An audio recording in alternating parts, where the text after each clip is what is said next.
dëshiroj të falenderoj të gjithë pjesëmarrësit, të gjithë kompanitë shqiptare, mbi 85 kompani shqiptare që ndodhen sot prezent në këtë aktivitet.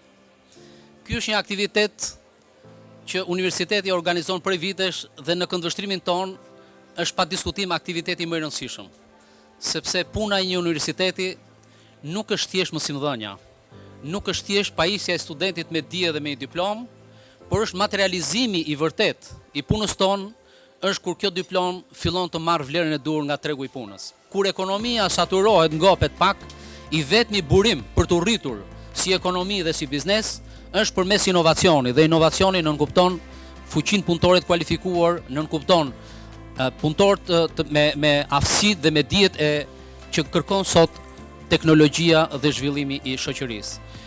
Prandaj dhe thirrja dhe apeli im është për biznesin që të krijojë një perspektivë të qëndrueshme për brezin e ri, në mënyrë që edhe shoqëria të zhvillohet së bashku me zhvillimin e interesave që ka vetë sipërmarrja e sotme private. Praktika na ka vënë para sfidave të mëdha, ku riformatimi i ekonomisë ktheje në vazhdim nuk bëhet më me mendësitë e vjetra.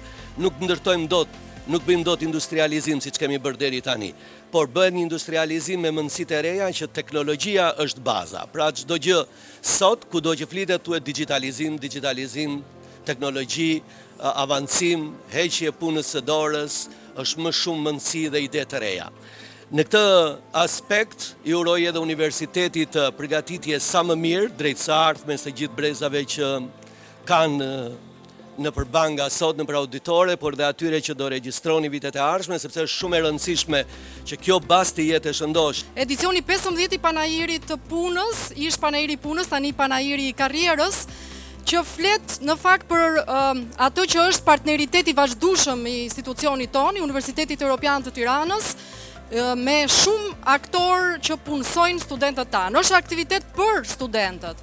Është i organizuar nga fakultetet, disa prej kompanive thonë edhe kanë ftesa të drejtë për drejta për të punuar.